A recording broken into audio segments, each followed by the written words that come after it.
I want to testify my love for this record. I can't stop loving this record. Don't get me started on how much I love this record. Okay, if you have made it in past those three horrible puns, then you're amongst probably only 10 or 15% of the viewers who first clicked on this video.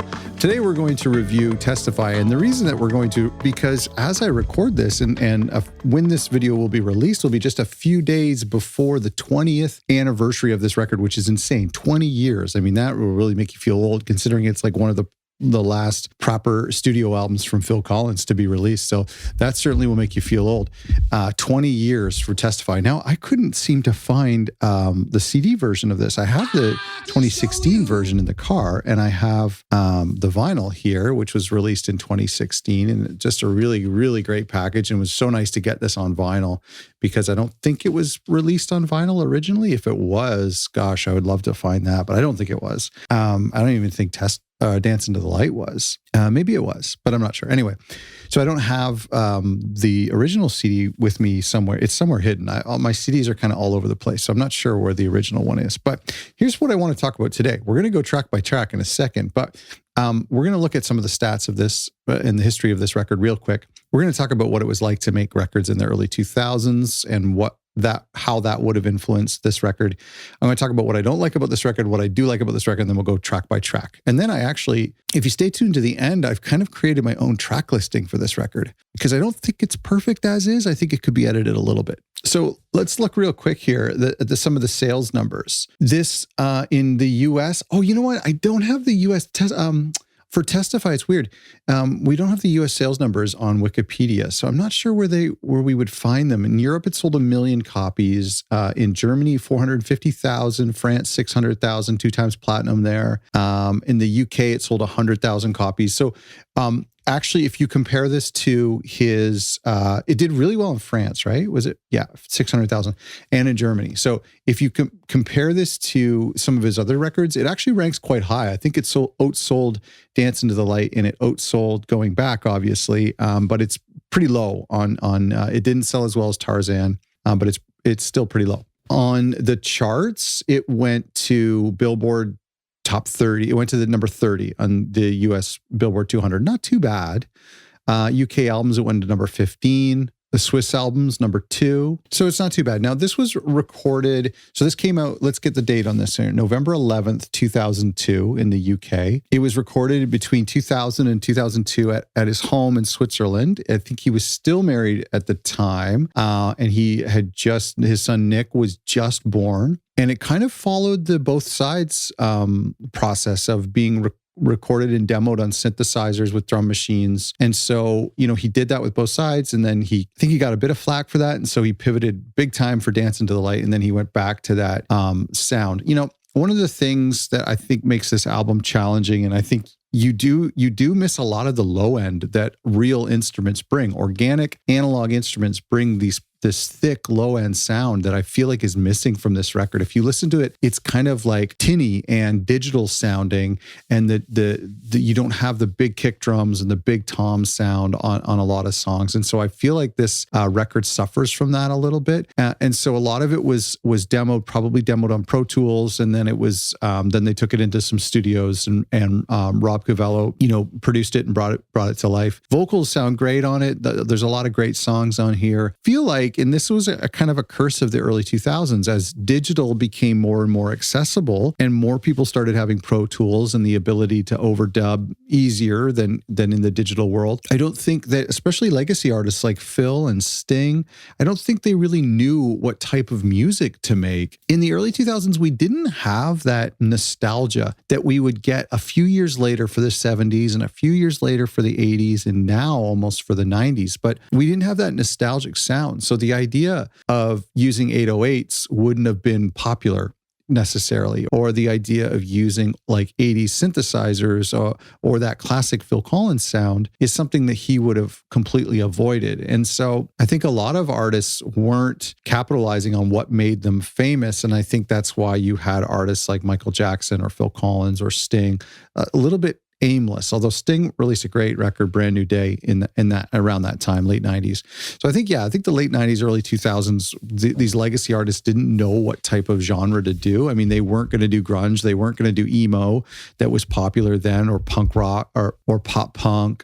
And then the pop artists were people like Britney Spears and Backstreet Boys and Jennifer Lopez. And I mean, they weren't going to do that type of urban sound, right? It just didn't make sense for these legacy artists. So I feel like there's this like no man's land. There's this like abyss before they start to understand, hey, let's do nostalgic sounds, very much like Phil did on Going Back. So I think that's one of the things that this album suffers from. Now let's talk about the things I don't like about this album. It kind of already touching on it is this kind of lack of sonic cohesion or a lack of a sonic vision. Like, what do we want this to sound like? If you listen to No Jacket Required, you know exactly what that sound is. If you listen to both sides, you know exactly what that sound is, right? It's him demoing on in his home studio, early home studios of the early 90s. So that, to me, that's a really, really cool sound. Dance Into the Light has its own sound, very Latin and Afro inspired music, and that makes for a great album. I feel like it suffered a little bit because there just didn't seem to be a vision. There didn't seem to be, what is the sound that we're doing? I think Tarzan works really well because there's kind of a vision behind it, right? It has this like jungle vibes to it to match the movie. But just Testify just didn't really, what was the sound of this album? And I feel like that, to me, hurts the album a little bit. It's a touch bloated. Dance Into the Light was bloated. We Can't Dance was bloated. Both Sides was a touch bloated. And by bloated, I mean just people in the CD era were using all that space, all 74 minutes it came with. And they thought that the more tracks would help CDs sell better. Let's go back to this time too, because in the early 2000s, it was, or 2000 to 2002 was the Napster era. And so file sharing, so CDs were plummeting, record labels were freaking out. They were still trying to cling to that, having a hit single that would drive sales for the album. But because file sharing was just sharing the hit songs, it was really hurting albums. And so it was a very dark period for the record industry. They didn't really know what to do. And so I imagine for a legacy artist like Phil, it just would have been a really bizarre time. However, he probably had contract fulfillments. And I think that's why we had Going Back, because I think that might have been his last contract fulfillment. So he knew he had to finish record, but also he was incredibly successful, he was incredibly successful with Tarzan. So to me, it's like capitalize on that. Show people that you're a great artist, and any of the young people who met you through Tarzan can now check out this record. I do think because of how big Tarzan was and how incredible it was, I do feel like this album would have maybe let down some of those fans, but not Can't Stop Loving You. Gosh. And it's his last, one of the problems I have this is his last proper studio album. I don't count Going Back because it's not original music, but to this date, it's his last proper studio album. And we'll talk about on this channel why I don't think it should be his last studio album. And I have hopes for another record from Phil. We'll talk about that one day on another video. But yeah, this isn't, to me, if we have to bookend his catalog from Face Value to Testify, or if we're going to count Face Value to Going Back or Face Value to whatever the next album is, I just don't know if this makes it great. But what do I love about this record? I love that he went back to the photos, for one. This is the retake of the photo, and I'll flash up the original photo taken in the early 2000s.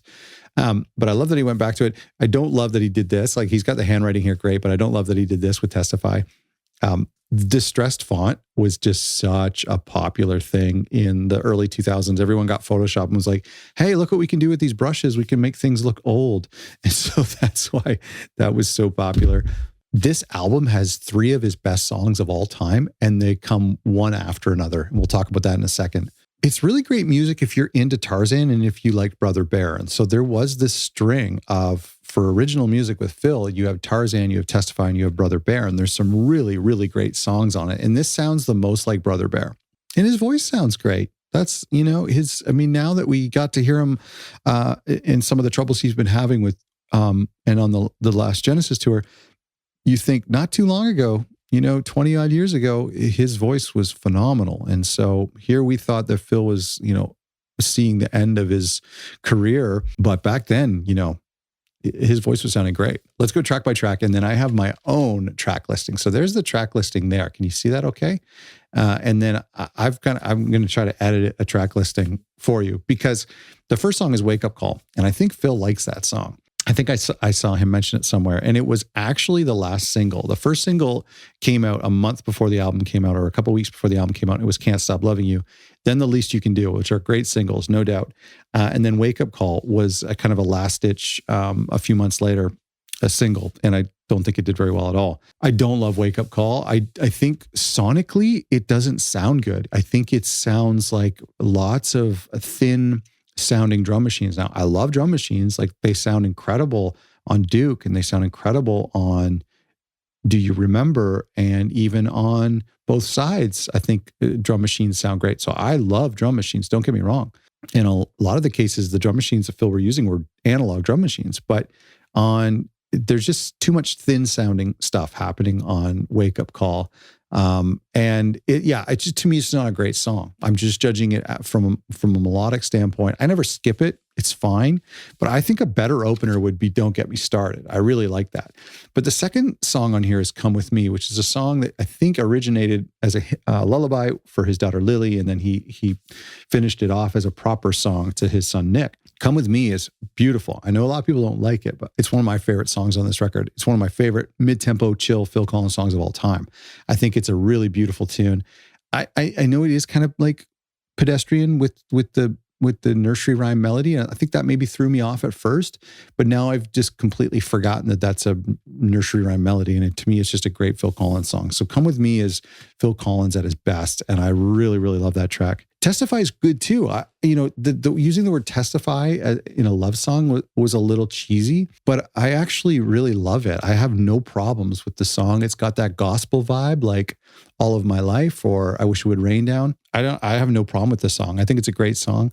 I think it's cool as a title track. It's definitely a long song, and it's a serious song. Yeah, I think it's a beautiful song. I have no need for it to end. I think it's a really, really great tune. "Don't Get Me Started" is, it's like one of those political tunes and stuff, which is fine. I get a little bit tired of multimillionaire artists doing political songs. I think it's just, if you want to do like a non-love song, just be transparent and just talk about your family, which he did on "All of My Life." I think is fantastic, or "Father to Son," or "Come With Me."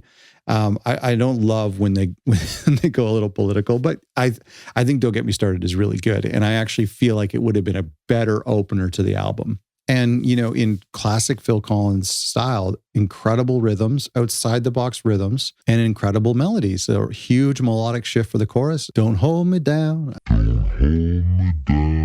I think it's really, really great. I'm really curious about how many of these songs might have been Brother Bear or Tarzan castaways. And I'm not sure if we have that information anywhere, but I mean, he would have written a ton of stuff for Tarzan. Not all of it would have been selected by Disney. And so if any of those were left over, did they morph into any of these songs? And same with Brother Bear, as he would have been in the thick of Brother Bear around this time. And so was there anything that wasn't chosen for Brother Bear that was used on here, or vice versa? And so I kind of feel like "Don't Get Me Started" is like a little bit of like a coming of age, Son of Man type of song, or "On My Way," similar on Brother Bear. And so I wonder if this was connected to those soundtracks at all. But "Don't Get Me Started" is a great tune. Now, "Swing Low" is one of my least favorite songs on the album, but it's not a song I would cut from the album, and I'll show you that in a minute. But "Swing Low" is just okay, and it reminds me of one of my favorite albums I already mentioned in this video was "Brand New Day" from Sting, which again was these legacy artists doing stuff in the late 90s, early 2000s when they weren't like the hot superstars that they were in the 80s. But there's this song on "Brand New Day," "Perfect Love Gone Wrong." It's got these like muted trumpets similar to "Swing Low." And, I just think that there was this like kind of like dark city streets, New York City late at night, rainy city streets sound that a lot of these artists were going for. That was cool. Like these jazzy club muted trumpet sounds, smoking in the street outside of a jazz club type of sound. So "Swing Low" to me has that sound, and I think it's cool. I don't have a problem with it at all. Another really long song too. Like it's over 7 minutes, and but yeah, it's just got a nice tight groove to it. And it's cool. It almost could have been like a modern day Genesis song, maybe. I think calling it "Swing Low" reminds me of like that Southern "Swing Low, Sweet Chariot." Like I think that It was a mistake. I don't know why it's called that way, but It's Not Too Late is a good song. I think one of the things that people could criticize about this record is that a lot of the songs sound the same. And I'd honestly say, like, when I look at this track listing, I'm like, oh, which one is that again? You know, and I feel like, and I think that is a little bit of a victim of like being all written and recorded in the home studio. And I think both sides has that. I love both sides, but you know, you're like, which slow down tempo ballad is this song? Oh yeah.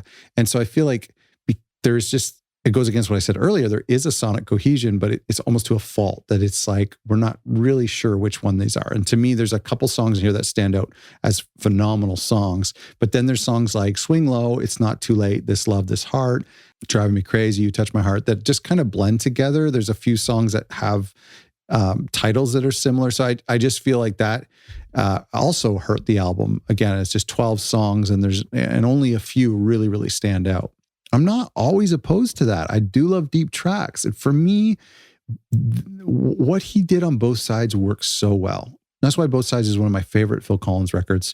Sometimes it makes it to the top slot. I really love Both Sides. There's really big numbers in Both Sides, and there's a ton of really slow mid-tempo songs. But for some reason, it just works better. It's like authentically 90s. And I just don't think, just around 10 years later, I don't think this worked on Testify. Now, I'm talking about, you know, I'm a Phil Collins fan. So Testify is like one of my least favorite Phil Collins records, but gosh, it's still like one of my favorite records of all time. It's Phil Collins. So like, to me, the Phil Collins and Genesis stuff, I have an order of which songs I like the best, which songs I like the least, which albums I like the best, which albums I like the least. But that all exists in an atmosphere way above all the other music in the world. So even if I'm being critical on Testify, I understand. It's still Phil Collins. This Love, This Heart, I don't have any problems with it. Lyrically, it's nice. Musically, it's nice. Again, this whole album sounds a little thin.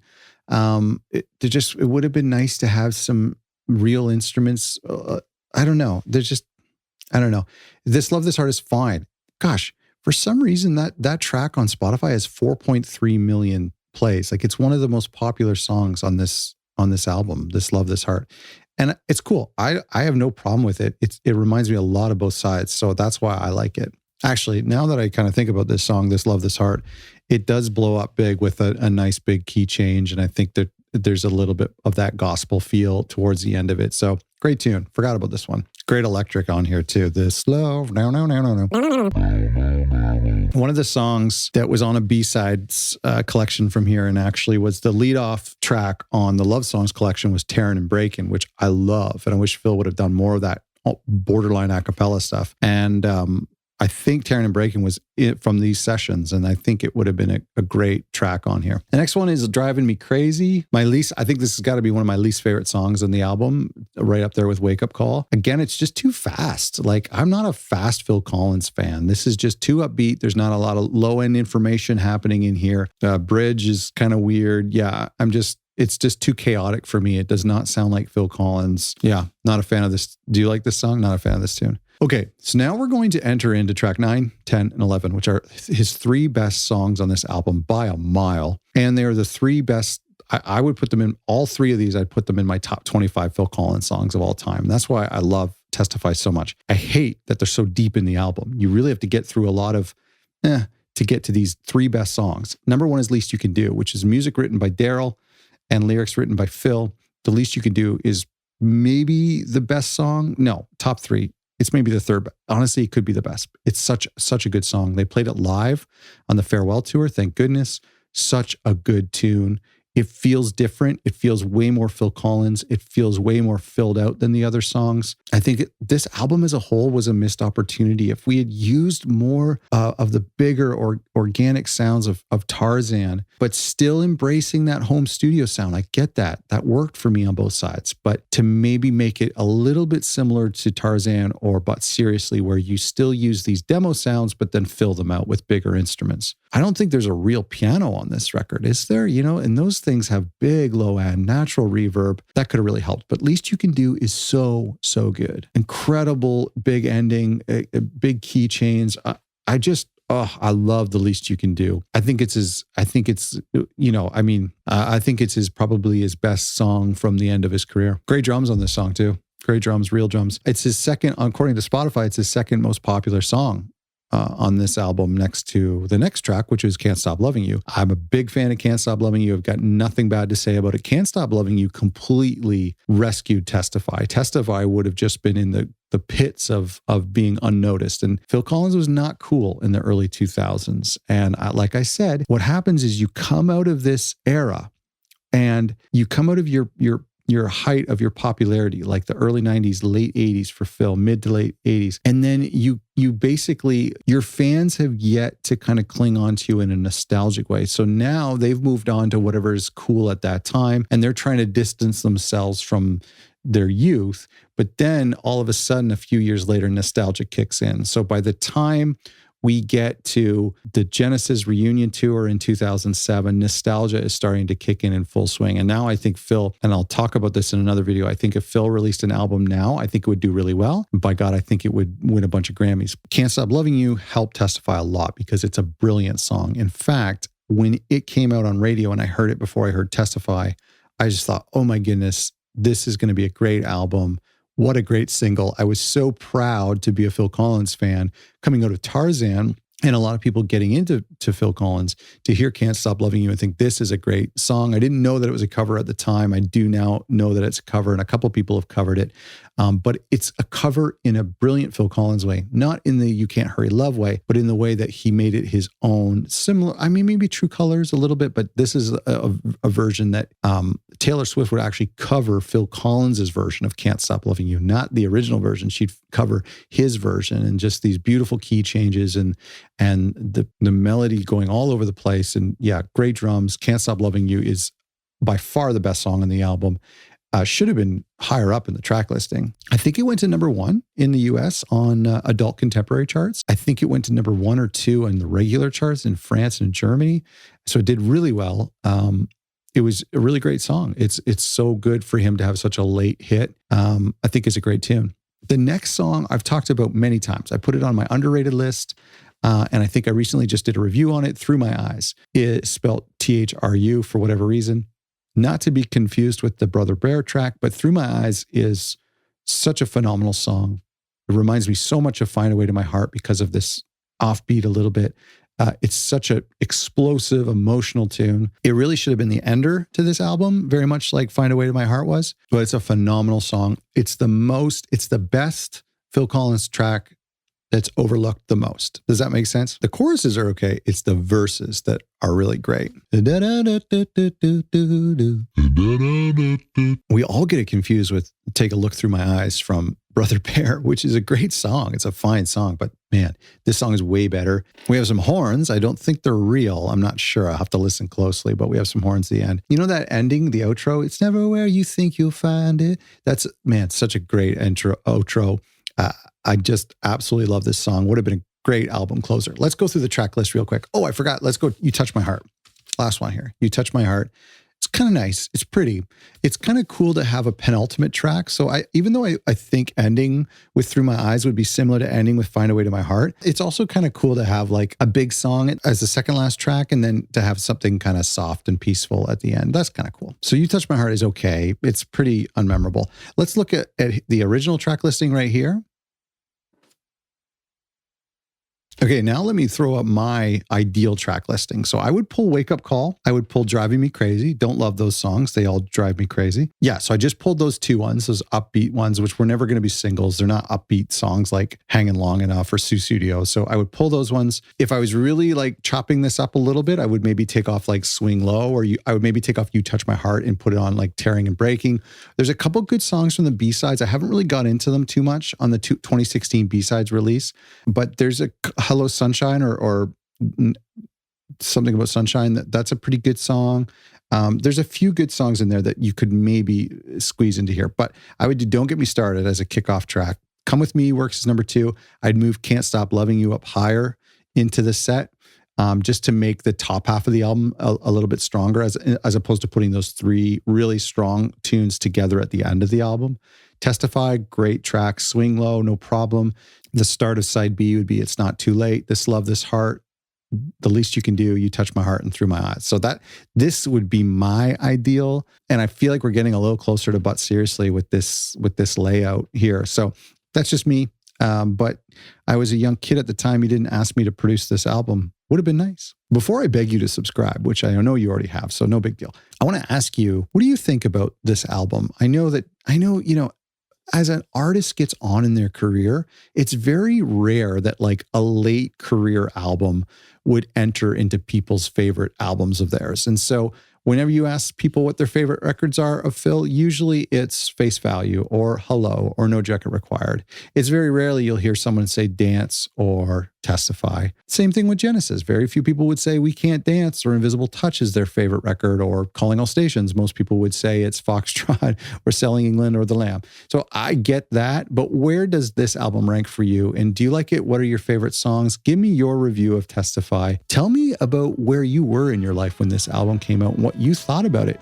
when it came out. I think as the years go on, as we're just grateful to have all this music from Phil, we're a little less critical of some of these things that aren't as high caliber as But Seriously or Face Value, but it's still great to have a record like this. And happy 20th anniversary to Testify.